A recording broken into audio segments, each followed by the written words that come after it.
right, everybody, I am back. Good to be back. Good to be back. And I do want to switch gears to hoops because I told you and I promised you. I said, look, when the portal stuff ended with Kofi Coburn, when the portal stuff ended with Marcus Carr, I said that we would still talk college hoops as it kind of presented itself. When a story came up, when something that was relevant to this show came up, we would continue to talk about it. And I do believe we are getting to that point with a story that you guys continue to ask me about, okay? So I would say that of every story in sports right now, the number one question that I continue to get is, Torres, what's the deal with Jalen Duren? Do you have any updates with Jalen Duren? Can you tell us what you know about Jalen Duren? And as a little bit of a backstory, Jalen Duren, I think most of you know, if you care enough to listen, you know who Jalen Duren is, but he is the number one high school basketball player in the class of 2022, which means he is getting ready to go into his senior year of high school right now with one big caveat, and that is that he is expected to reclassify. He is expected to graduate high school this summer, and he is expected to play basketball somewhere other than in high school this coming fall. Now, the reason this story is topical, the reason this story is relevant is two things. Is one, don't know if you noticed, but we're getting awfully close to the start of fall classes for most college campuses across the country. Just about everybody goes back at some point this month. And so obviously this kid has to make a decision. And so it appeared as though he was going to make a decision shortly after Peach Jam. Peach Jam is the number one high school basketball event in the country, and Peach Jam is over. And so we are starting to get to that point where he has to make a decision on what he wants to do for this season so that he can, in fact, either get enrolled in college, get set up with a pro route to make sure that he is eligible for the 2022 NBA draft, which is, of course, less than a year from now. So I've been getting a ton of questions, and what I did this weekend, I really called 2, 3, 4 people that I believe are super plugged in the recruiting game. People that I call all the time to ask about this guy, this move, this coaching change, whatever. I called 2 people that I really respect, and I got 2 very differing opinions on Jalen Duren and what his future is, which I wanted to share with you today because, again, this is what I do. When I get relevant, important information, I share it with you. And before we get into it, really quick, I want to say one quick thing. I still believe that even now on August 2nd, I do not believe that Jalen Duren is 100% positive where he wants to go. I believe that he is still weighing, at least as of right now, all of the options that he had previously mentioned, which includes 3 colleges, Miami, Memphis, and Kentucky, and 2 pro alternatives, most notably the G League Pathway program that produced Jalen Green, the number 2 overall pick in this NBA draft. And so before I get into this, I don't want anybody freaking out. I don't want anybody jumping off bridges if your school is not included with what I heard as it pertains to Jalen Duren, because I don't believe that Jalen Duren is 100% positive on what he wants to do right now, but I do believe that he is going to have to start making decisions here very soon.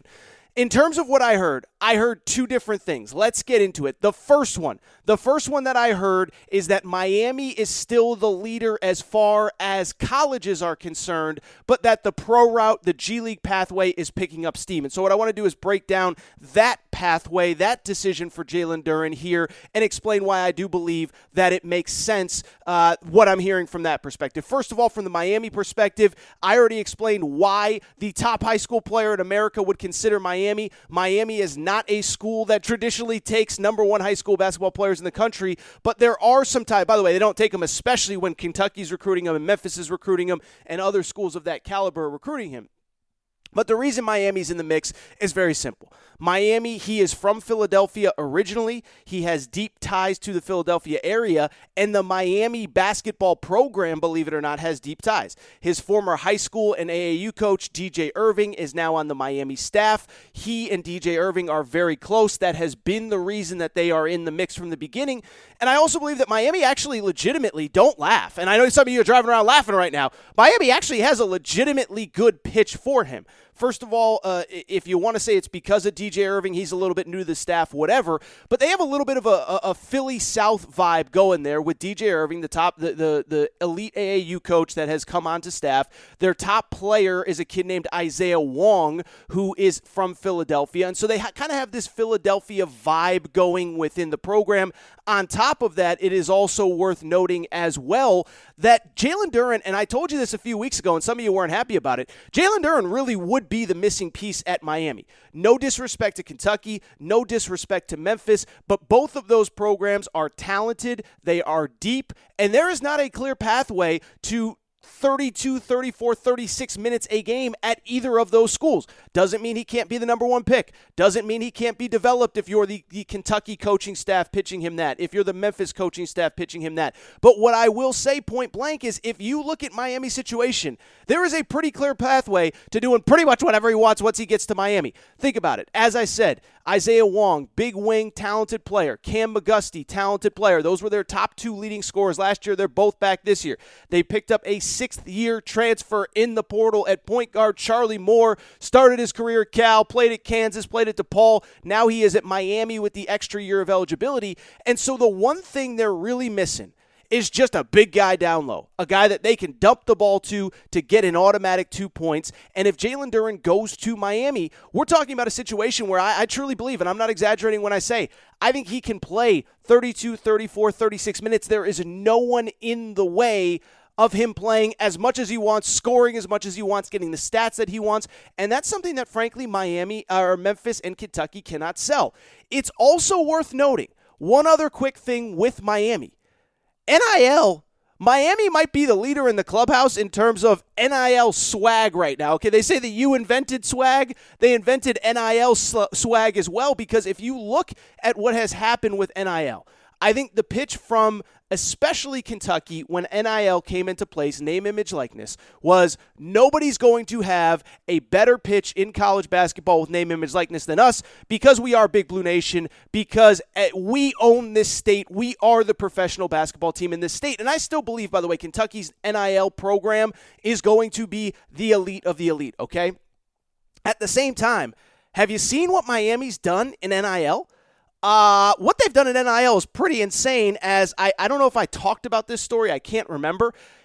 They had a local gym owner step up, and each member of the Miami football team is going to get, I think it was $5K, $6K in cash this year as part of an NIL deal. And so what Miami is essentially saying is, it's not just the star players. We're going to take care of everybody. We are going to make sure that the backup offensive lineman, he ain't eating, the all-you-can-eat buffet at Golden Corral. Okay, that guy's going to be taken care of.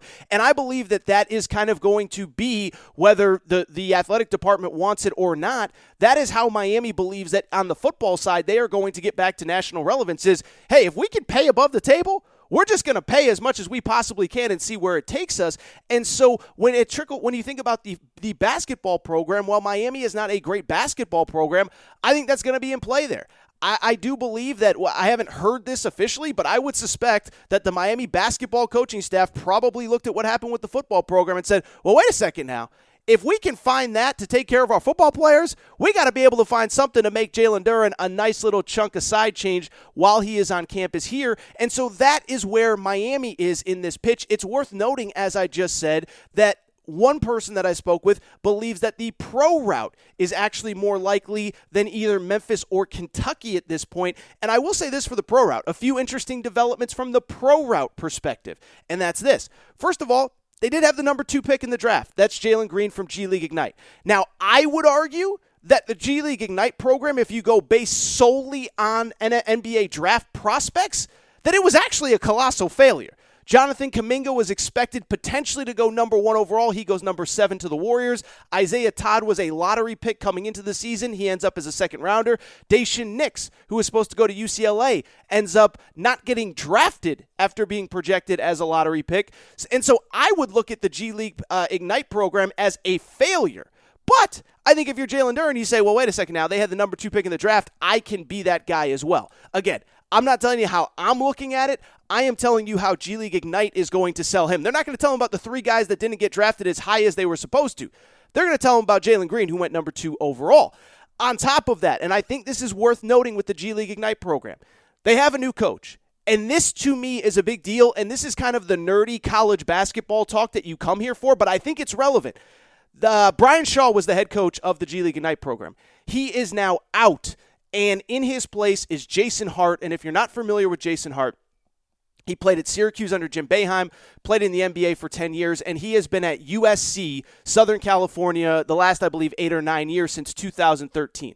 Why is that relevant? Well, I live in LA, and I can tell you, Jason Hart, I believe, was the most overqualified assistant coach in college basketball last year. He was a guy that should have had a head coaching job 4, 5, 6 years ago. I don't know why he hasn't gotten one, but I tell you for a few different reasons. One, I have been to USC practices. Jason Hart is an elite coach. Okay, Jason Hart is incredible. You can go, by the way, go on my Twitter feed. I have said 2, 3, 4 times, teams are making mistakes, programs are making mistakes by not hiring this guy as their head coach. He is that good. He is a great player developer. He is a great talent evaluator. USC, I talked about it on the podcast during the year.